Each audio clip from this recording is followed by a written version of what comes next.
Freedom, I'd like to thank you, reporters, journalists, and bloggers for coming to this press conference. Today we'll be telling you about the things we've done this year, some challenges we've faced, and what you as individuals can do to help. Army Staff Sergeant Chris Bain wanted to volunteer in the military because he wanted to make a difference in the world. He wanted to change it for the better. He served heroically for many years. He even helped save the life of a foreign president. That all ended in about 2004, when his unit was called on a raid in Iraq. The interpreter that was with his group gave away their location to the enemies. They were set up, and they were attacked. Staff Sergeant Chris Bain took all of his 13 men, and he hid them in a spot that could only hold 10 men. He knew there was no room for himself.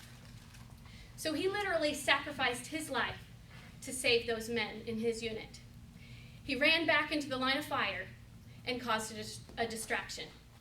He got shot in both arms and in the rear end. After an explosion, he fell to the ground and crawled under a Humvee for protection. Unfortunately, that Humvee collapsed on top of him. Miraculously, Staff Sergeant Bain did come away with his life. But it was thanks to the generous donations of 4 blood transfusions, because he was dead for 18 minutes. He spent the next 3 years in the hospital and fought for his life and limbs. He begged the doctors not to amputate his arms, because it was the only things that he had left to show his love for his daughters and his wife. The battle had just begun for Staff Sergeant Bain and his family. Isn't it the least that we could do to support him and other military heroes? What kind of support does his family need now in 2015? There's a few things that we've seen. First of all, they're pouring money into a vehicle that needs repairs, and it's not even worth it. Next, he needs a golf bag. Now, it might seem like a little thing, but despite all of his injuries, he's become quite an impressive golfer. But he has to duct tape his clubs when he travels, because he doesn't have a proper bag. And the last thing is a wedding ring.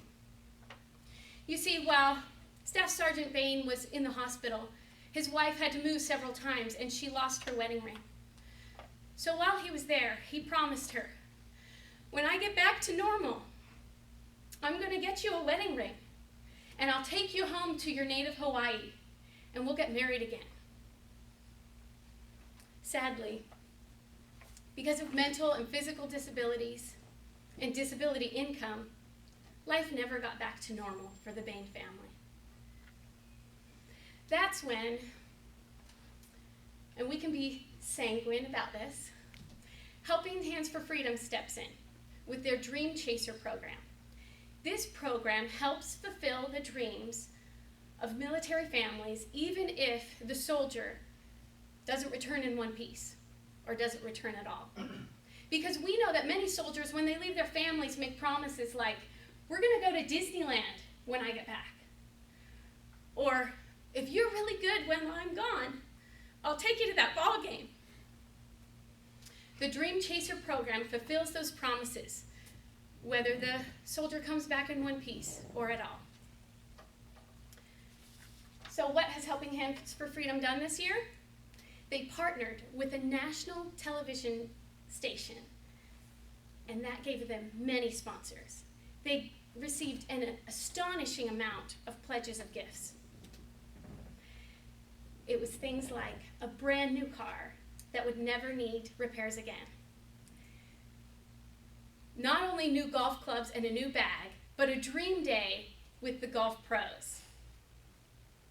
And then, of course, an all-expense-paid trip to Hawaii, complete with wedding bands. The Bain family didn't even know about all of these surprises. But because donors were going to donate in proportion to the amount of viewers of the TV program, there were a lot of gifts in store. And that's when our crisis hit. The TV show that was going to show this story got canceled. It didn't have the viewer ratings that it needed. And so 3 days before this event was going to happen, the plug was pulled. Helping Hands for Freedom, with our volunteers and employees, is searching for another way to share the Bain family story with others so we can truly bless their lives. And that's why we're holding this press conference today. There's a few things that each of you can do today, and they're pretty simple. Number one, donate money. We have donation envelopes here. You can go to helpinghandsforfreedom.org, or you can even download the free app on your handheld device. It's HHFF, Helping Hands for Freedom. Number two, you can donate connections. We know many of you will know TV stations and other people that can help share the story. Number three, you can donate time. Thank you for being here and sharing your time. And please support us next on September 26th at our Reading for Freedom Festival. Mr. Toastmaster.